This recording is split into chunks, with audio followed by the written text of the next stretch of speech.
د غزني له مرکز څخه تر خوږیاڼو او جغتو ولسوالیو پر مسیر غځېدلي 25 کیلومتره سړک جوړولو چارې پیل شوې. د غزني سیمه ییز مسؤلین وایي د یاد سړک په جوړېدو 250 میلیون افغانۍ لګښت راځي چې په جوړېدو سره به یې د غزني خوږیاڼي او جغتو ولسوالۍ له مرکز سره وصل شي. دا کومه پروژه د سړک چې په غزني ولایت کې د مرکز نه د خوږیاڼي ولسوالۍ تر جغتو ولسوالۍ پورې تقریبا 25 کیلومتره دا سړک غځېږي انشاءالله. او انشاءالله د سړک مدت 2 کاله ده. په 2 کالو کې به دا پروژه انشاءالله سرته رسیږي او د دې مصارف غالبا تقریبا 250 میلیونه د دې قرارداد شوی دی او دا به د مرکز نه د شهر نه تر جغتو پورې رسیږي. د قراردادي شرکت مسؤلین د یادې پروژې په ښه شکل ترسره کولو ترڅنګ وایي چې په دې پروژه کې به سلګونه کسانو ته د کار زمینه هم برابر شي.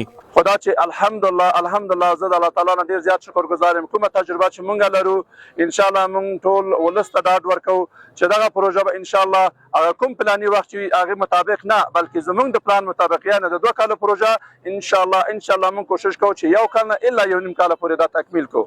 د لابراتوار په بخش کې مونږ مسلکي کسان لرو په ساحه کې الحمدلله انجینران هم ټول مسلکي دي. د کوالټي کنټرول په بخش کې د سروې په بخش کې د اپریشن په بخش کې د منیجمنت په بخش کې انشاءالله مونږ په خپل امکاناتو باندې هم مطمئن یو او د کاري په بخش کې تقریبا حد اقل دلته زمونږ په پلان مطابق د ورځې د 3 نه تر 400 کسانو پر انشاءالله په مختلفو بخشونو کې د سړک کار کوي. بلخوا د یادو ولسوالیو اوسیدونکي وایي له دې وړاندې د سړک د خرابوالي له امله له ګڼو ټرافیکي ستونزو سره مخ وو. دوی وایي چې د دې سړک په جوړېدو سره به یې د تګ راتګ ګڼې ستونزې هوارې شي.